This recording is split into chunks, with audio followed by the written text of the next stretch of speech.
Good morning friends, কেমন আছো তোমরা সকলে? আশা করছি সকলে ভালোই আছো। আমি আজকে বলতে পারছি না যে আমি খুব ভালো আছি।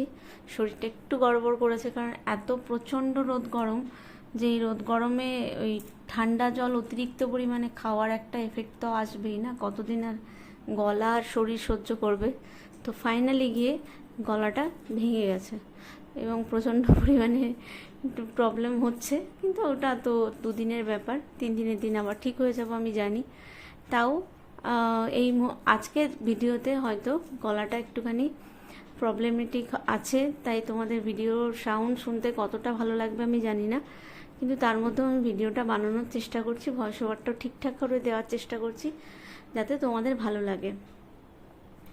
গতকাল সকালবেলা আমরা ঠিক করেছিলাম যে একটুখানি গঙ্গা ঘাটে যাব, গঙ্গা একটু দর্শন করব, সকালবেলা সূর্যটা একদম গঙ্গার মধ্যে রিফ্লেক্ট করবে, ওটা দেখতে যাব। তারপর একটুখানি খাবার মানে ব্রেকফাস্ট কিনে তারপর বাড়ি চলে আসব। তো সেই রকম মতোই আমরা প্ল্যানিং করে বেরিয়ে গেছিলাম। ছেলে যায়নি যদিও, আমরা দুজনেই বেরিয়ে গেছিলাম। 5টা সাড়ে 5টার সময় প্রায় বাড়ি থেকে বেরিয়ে গিয়েছিলাম। সেই সকালবেলা যে জার্নিটা, বাড়ি থেকে বাবুঘাট গিয়েছিলাম, তো ওই বাবুঘাটে যাওয়ার সময় যে রাস্তার জার্নিটা, সত্যি ওই জার্নিটা দেখতে দেখতে আমার কেন জানি না ওই গলি থেকে রাজপথ সিনেমাটার কথা খুব মনে হচ্ছিল। সকালের একদম ওই 5:30টার সময় যে সকালটা, সেই সময় রাস্তার কোনো ভিড় নেই, ফাঁকা শুনশান একদম। জ্যাম জঞ্জাট কাকে বলে, মহানগরীর যে আসল জ্যাম জঞ্জাট, সেই সব কিচ্ছু নেই। এত সুন্দর একটা ফাঁকা জায়গায় গলি রাজপথ সব মিশে একাকার হয়ে গেছে, সব জায়গায় এত শান্ত লাগছিল। আর এই তীব্র গরমের মধ্যেও এত সকালে গিয়েছিলাম বলে পরিবেশটা এত ভালো ছিল যে সত্যি কথাই মানে পুরো রাস্তাটাই, মানে বাবুঘাট অবধি পুরো রাস্তাটাই ভীষণ এনজয় করতে করতে গেলাম। আর সত্যি কথা বলছি, যত কলকাতা শহরে আমি বেরোই, এখন শহর আমাকে একদম হাতছানি দিয়ে টানে। মানে আমি শহরের প্রেমে বারে বারে পড়ে যাই, এত সুন্দর লাগে। কিন্তু দিনের একটা মানে মধ্যদিনে বেরোলে কলকাতার যে আসল একটা ভয়ঙ্কর রূপ দেখা যায়, তার মধ্যেও সৌন্দর্য আছে, কিন্তু সেটা জ্যাম জঞ্জাট ভিড় চিৎকার চেঁচামেচি, সেই যে একটা রূপ আছে। কিন্তু তুমি যদি সকালে একবার বেরো এরকম টাইম করে, তাহলে সত্যি কিন্তু কলকাতার একটা অন্য রূপ দেখা যায়।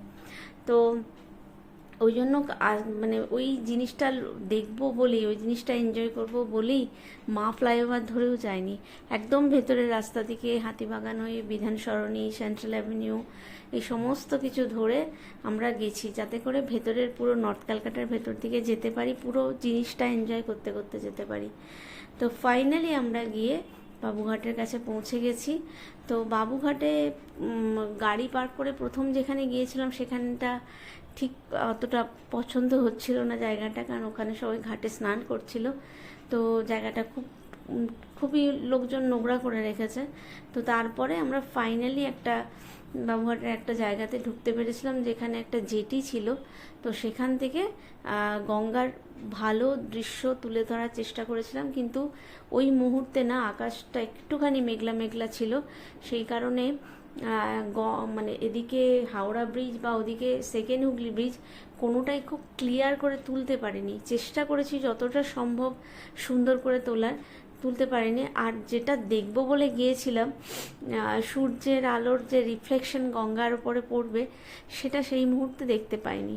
আমরা যখন বাড়ি ফিরছিলাম তখন আমরা সূর্যদেবের দেখা পেয়েছিলাম। ভিডিওর একদম শুরুতেই যে ক্লিপটা তোমরা দেখেছো, তখন কিন্তু আমরা ফিরছিলাম, তাতে আমরা সূর্যদেবের দর্শন পাচ্ছিলাম। মানে সূর্যদেব তখন তার খোলসটা ছেড়ে বেরিয়ে আসছিল আমাদেরকে আসলভাবে তার রূপটা চিনিয়ে দেওয়ার জন্য, প্রতিদিন যেভাবে চেনাচ্ছে। কিন্তু যখন আমরা সকালে গিয়েছিলাম 5:30টার সময়, সেই সময় কিন্তু অতটা মানে সূর্য ওঠেনি, তাই জন্য গঙ্গার জলের মধ্যে সূর্যের যে রিফ্লেকশন দেখবো বলে গিয়েছিলাম, সেটা আমরা অতটা পাইনি। কিন্তু বেশ একটা শান্ত শান্ত পরিবেশে গঙ্গাটা দেখতে ভালো লাগছিল। সবসময় তো একটা তীব্র রূপ ভালো লাগে না, স্নিগ্ধ শান্ত রূপও কখনো কখনো খুব ভালো লাগে। এই যে এই হাওড়া ব্রিজটা তোলার চেষ্টা করেছি, কিন্তু একটুখানি কীরকম ধোঁয়া ধোঁয়া ব্যাপার ছিল বলে খুব ক্লিন একটা তুলতে পারিনি। কিন্তু চোখ দিয়ে যেটা দেখেছি সেটাতে খুব সুন্দর লাগছিল, ক্যামেরাতে অতটা তুলতে পারিনি। তো যাই হোক, যেটা মানে পেরেছি সেটুকুই তোমাদের জন্য নিয়ে এসেছি। কখনো কখনো তো এই জিনিসগুলো দেখতে এমনিই খুব ভালো লাগে, তাই না? তো আর ভিডিওর মধ্যে তোমরা শুরুতে দেখে থাকবে আমি কখনো রিভার্সে গাড়ি চলছে, মানে ভিডিওতে কখনো ফরওয়ার্ড কখনো ব্যাকওয়ার্ড করেছি। ওটা করতে গিয়ে না আমার খুব মজা লেগেছে। মানে আমি এডিটিং করতে গিয়ে ওটা আমি খুব ভালো এডিটিং তো আমি জানি না। আমি সদ্য আমার চ্যানেল যবে থেকে খুলেছি তারপর থেকে আমার এই সব জিনিসে হাত দেওয়া। আর আমি যখন যেটা নতুন কিছু একটা খুঁজে পাই তখন আমি চেষ্টা করি যে একবার ট্রাই করে দেখি তো কীরকম লাগছে। তো যখন আমি ব্যাকওয়ার্ড ফরওয়ার্ড এরকমভাবে করছিলাম, আমার তখন মনে হচ্ছিল লাইভটা যদি এরকমভাবে ব্যাকওয়ার্ড ফরওয়ার্ড করা যেত একটা বাটনে ক্লিক করে, তাহলে সত্যি কতটা ইজি হয়ে যেত না লাইভটা। ব্যাকওয়ার্ডে মানে আমার যদি মনে হয় আমি পিছনে কিছু মানে ভুল করে ফেলেছি, ত্রুটি করে ফেলেছি, সেগুলোকে আমি কারেক্ট করে নেব, তাহলে একবার ঠিক ব্যাকওয়ার্ড বাটনটা ক্লিক করে পেছনে চলে গেলাম। আমার যদি মনে হয় না এবার সামনে এগিয়ে যাব, আর ফরওয়ার্ড বাটন, কি মজা না? কিন্তু লাইভ তো এরকম হয় না। কিন্তু এই এডিটিং করতে গিয়ে এই ছোটো ছোটো জিনিসগুলো আমার খুব মজা দেয়। আর মানে আমি যতটা পারি আর কি ততটাই আমি করি। আমি তো সত্যিই জানি না এডিটিংয়ে সেইভাবে কিছু। তো যাই হোক, এখান থেকে গঙ্গা দর্শন করে ফাইনালি আমরা চলে গেলাম কলকাতা স্টক এক্সচেঞ্জের কাছে যে ফুড স্টলগুলো আছে সেখানে চলে গিয়েছিলাম। ওখানে আমাদের একটা স্পেসিফিক দোকান আছে যেটা আমাদের খুব পছন্দের একটা দোকান। সেখানে আগেও আমরা গিয়েছি এবং আমার ভিডিও আছে আমার চ্যানেলে, একদম ডিসেম্বর মাসে সেইখানেই গিয়েছিলাম। কুনার দোকানটাতে আমাদের মানে ফেভারিট জিনিস হচ্ছে কেশর দেয়া চা, আর তার সাথে হচ্ছে মালাই টোস্ট। তো আমার যেহেতু শরীরটা কটা ভালো ছিল না, তাই জন্য আমি অন্য কিছু আজকে ট্রাই করিনি, কিন্তু চাটা তো মাস্ট। ওইরকম কেশর উপর থেকে দেওয়া চা খেতে কার না ভালো লাগে। আর গলার যখন অবস্থা খারাপ তখন তো সকাল সকাল এক কাপ গরম চা পাওয়া মানে তো উফ কি মজা। আর নিজেকে যদি না করে খেতে হয় তাহলে তো আরোই মজা। তো সেই জন্য একদম সকাল সকাল ওখানে গিয়ে হাজির হয়ে গেলাম এবং ওই চাটা তখন মাছ নিডেড ছিল, এতটাই বাজে অবস্থা ছিল গলাটা সেই মুহূর্তে দাঁড়িয়ে। তো ওই চাটাই ওখানে খেলাম আর ছেলের জন্য একটুখানি ব্রেকফাস্ট রেডি করে নিয়ে চলে এলাম। এই যে অলরেডি পৌঁছে গেছি ওখানে। আর আমরা এত সকালে গিয়েছি না, 6:30টার সময়। সদ্য দোকানগুলো সব মানে খুলেছে কিছুক্ষণ আগেই, অতটা ভিড় হয়নি। এর আগে যখন দেওয়া হয়েছিল ওখানে ডিসেম্বরে, তখন 9টা 9:30টায় গিয়েছিলাম, ওখানে তিল ধারণের জায়গা ছিল না, থেকে ভিড় একদম। কিন্তু আজকে এত সুন্দর টাইমে গেছি না, বসার জায়গাও পেয়েছি আর ওই অসম্ভব পরিমাণে ভিড়টাও ছিল না। টুকটাক লোকজন তখন এসে সব জয়েন করছে এবং আমরা যখন বেরিয়ে এলাম তখন একের পর এক গাড়ি ঢুকতে শুরু করে দিয়েছে। মানে ভিড়টা যা স্টার্ট হচ্ছে সেই মুহূর্ত থেকে। যদি কেউ না গিয়ে থাকো এই জায়গাটায়, একবার কি প্লিজ আমি রেকমেন্ড করবো যে একবার তোমরা সকালবেলা একবার যাইও। মানে ব্রেকফাস্টটা করতে জমে যাবে। জায়গাটা এত সুন্দর না, এত গাছ টাছ আছে, এত সুন্দর জায়গা যে ওখানে বসে একটুখানি চা খেতে খুব মজা লাগবে। আর এই হচ্ছে সেই দোকান, কোনা দোকান। এই দোকানের মানে কেসারওয়ালা চা আর মালাই টোস্ট দুটোই আমাদের ভীষণ ফেভারিট। আর বাকি তো ক্লাব কচুরিও নিয়ে এসেছিলাম ছেলের জন্য। তো ওখানে দাঁড়িয়ে দাঁড়িয়ে ভদ্রলোক ক্লাব কচুরি বানাচ্ছিল, আমি ওটা ভিডিও শ্যুট করছিলাম যে কিভাবে বানাচ্ছে, কতটা দক্ষতার সাথে মানে বেলছে আর ঝাপঝাপ করে ভাজছে। তো দেখছিলাম আমি দাঁড়িয়ে দাঁড়িয়ে যে কি প্রম্পট হাতে কাজ করছিলেন। তো যাই হোক, এরকম করে মোটামুটি গতকালের সকালটা আমাদের সত্যিই খুব ভালো কেটেছে। প্রত্যেকটা জীবনের প্রতিটা মুহূর্তকে ক্যাপচার করে রাখাটা আমার কাছে ইউটিউব হচ্ছে আশীর্বাদ। যে আর কিছু পাই না পাই ইউটিউব থেকে, এই যে মুহূর্তগুলোকে আমি ক্যাপচার করে রাখতে পারছি, যেগুলোকে আমি ফিরে ফিরে বারবার দেখতে পারি ওই ব্যাকওয়ার্ড আর ফরওয়ার্ড বাটনের মতো করে, সেইটা আমার জন্য ভীষণ একটা আশীর্বাদ বলতে পারো।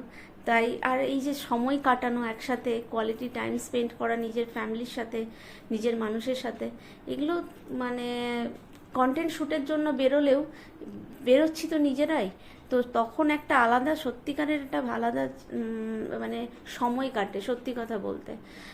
যদি আজকে এই চ্যানেলটা না থাকতো তাহলে এই পারপাসে আমরা সবসময় এত ঘন ঘন বেরোতাম না যেটা এখন আমরা বেরোই। আর বেরোই যে একদম ফুল মানে মজা নিয়ে আনন্দ করে ঘুরে বেরিয়ে আসি, যে শুধুমাত্র শ্যুট করলাম চলে এলাম তা না, একদম মোটামুটি নিজেরা বেরিয়ে পুরো মজাটা নিতে পারি। আর এই হচ্ছে সেই কেসরওয়ালা টি। তো যাই হোক, আজ মানে গতকালের সকাল আমাদের ভীষণ ভালো কেটেছে। তোমরাও এরকম কোনো উইকেন্ডে ট্রাই করতে পারো এই জায়গাটাতে, অবশ্যই খুব ভালো লাগবে।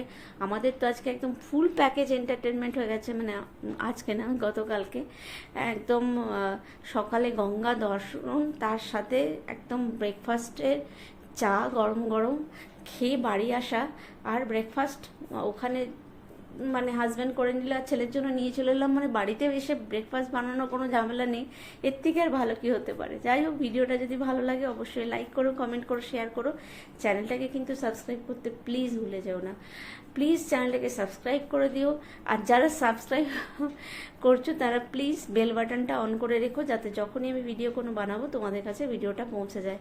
ভালো থেকো, সুস্থ থেকো, এবং অবশ্যই ঠান্ডা জল কম খেও, আমার মতো কেউ মানে বাজে রকমভাবে ফেসে যেও না ঠান্ডা জল খেয়ে, আমার অবস্থা খুব খারাপ গলার। তো সবাই সুস্থ থেকো, ভালো থেকো। এই রোদ গরমের মধ্যে সবাই একটু সেফ থাকার চেষ্টা করো, আর জল খেয়েও সবাই খুব ভালো করে, বেশি বেশি পরিমাণে জল খেয়েও, অবশ্যই ঠান্ডা জল নয়। আর দেখা হচ্ছে আবার কোনো নতুন ভিডিওতে, ততক্ষণের জন্য টাটা, বাই।